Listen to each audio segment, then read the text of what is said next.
ओम नमो भगवते वासुदेवाय। महाभारत कथा की 6ठ अध्याय में मैं आपका स्वागत करता हूँ। पांडु के राजा बनने के पश्चात वे युद्ध यात्रा पर निकल गए और उन्होंने कई राज्यों पर विजय प्राप्त किया, जैसे कि सिंधु, अंग, त्रिगर्त, कलिंग, मगध इत्यादि, और अपने राज्य की सीमाओं को विस्तार करने लगे। युद्ध यात्रा से लौटने के बाद वे अपनी दोनों रानियों के साथ वन में भ्रमण करने के लिए निकले। जाते वक्त राज्य को संभालने का दायित्व धृतराष्ट्र को राजा बनाकर उनके ऊपर छोड़ गए। वन में एक बार शिकार करते हुए उन्होंने एक जोड़ी हिरन को देखा। तब उन्होंने उन पर बाण चला दिया। असल में वो दोनों हिरन ऋषि किंदम और उनकी पत्नी थी। ये देखकर पांडु ने उनसे क्षमा मांगने के लिए उनके पास गए। तब मरते वक्त ऋषि ने उन्हें श्राप दिया कि जब वो अपने पत्नी के साथ मिलाप के लिए कोशिश करेंगे तब उनकी मृत्यु हो जाएगी, जैसे कि वो मर रहे हैं। इस श्राप से दुखी होकर राजा लौट आए और सन्यासियों की तरह जीवन व्यतीत करने लगे। इधर हस्तिनापुर में धृतराष्ट्र राजा बनकर राज्य शासन चला रहे थे, परंतु उनका कोई पुत्र जन्म नहीं हो रहा था। तब व्यासदेव ने गांधारी की सेवा से प्रसन्न होकर उन्हें 100 पुत्रों की जननी होने का वरदान दिया। गांधारी गर्भवती हुई, परंतु 2 साल तक उसका कोई पुत्र जन्म नहीं लिया। इधर पांडु अपने श्राप से चिंतित रहने से कुंती ने उन्हें अपने दुर्वासा ऋषि से प्राप्त वरदान के बारे में बोला। तब पांडु अति प्रसन्न हुए और कुंती को धर्मराज का आवाहन करने को बोले।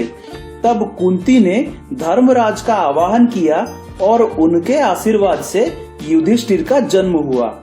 ये खबर हस्तिनापुर तक पहुंची। तब गांधारी ने नैराश्य से अपने पेट को आघात करवाया। तब उसने एक मांस के ढेर को जन्म दिया। वेदव्यास ने उस ढेर को 101 भागों में विभाजित करके उनको अलग अलग मिट्टी के पात्रों में घी भर के उसमें डाल दिया, और 2 साल बाद उसमें से दुर्योधन का जन्म हुआ। उसके जन्म के समय नानादि विलक्षण दृश्यमान होने से सत्यवती, व्यास और बाकियों ने उसे गंगा में बहा देने को या फिर मार डालने का सुझाव दिया।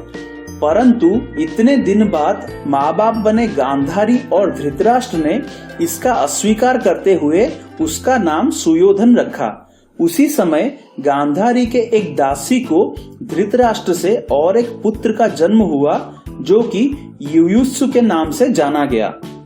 इधर कुंती को पवन देव के आशीर्वाद से एक पुत्र की प्राप्ति हुई, जो कि इतना बलशाली था कि जन्म के समय माँ की गोद से नीचे गिर गया तो पत्थर भी टूट गया, पर बालक को कुछ नहीं हुआ।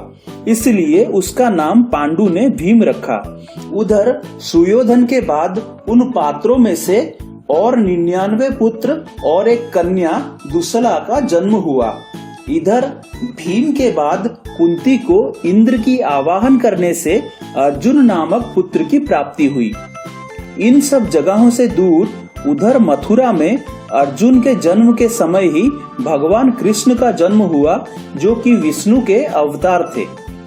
जब महान पराक्रमी कंस धरती पर अत्याचार करने लगा और स्वर्ग में भी अपना आधिपत्य जमाने लगा, तब सारे देवताओं ने विष्णु की आराधना की। तब उन्होंने कृष्ण के रूप में जन्म लेकर कंस वध करने का वादा किया। कंस अपनी बहन देवकी को बहुत प्यार करता था। जब उसने अपनी बहन को अपने मित्र वसुदेव से विवाह करा के उसे ससुराल छोड़ने जा रहा था, तब आकाशवाणी हुई कि देवकी का 8वां पुत्र उसका मृत्यु का कारण बनेगा। तब इस बात से क्रोधित होकर कंस ने देवकी की हत्या करने के लिए अपना तलवार उठाया। तब वसुदेव ने उसे विनती की कि वे अपने सारे पुत्रों को कंस को सौंप देंगे, तो कंस ने उन दोनों को कारागार में डाल दिया। हर बार एक पुत्र जन्म लेता और कंस उनको पत्थर में पीटकर मार डालता। जब 7वें पुत्र की बारी आई, तब संकर्षण के द्वारा उसे योगमाया ने वसुदेव की दूसरी पत्नी रोहिणी के गर्भ में भेज दिया जो कि नंदराज के घर में गोकुल वृंदावन में रहती थी।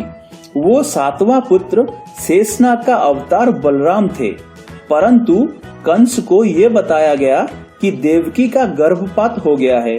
जब 8वें पुत्र की बारी आई तब कंस बहुत ही ज्यादा चौकन्ना हो गया। उसने अब तक देवकी के 6 पुत्रों को मार डाला था। ये 6 पुत्र असल में सदगर्भ थे, जो कि अपने पिछले जन्म में कालनेमी के पुत्र थे। सतयुग में दानवराज हिरण्यकश्यपु के एक पुत्र का नाम कालनेमी था।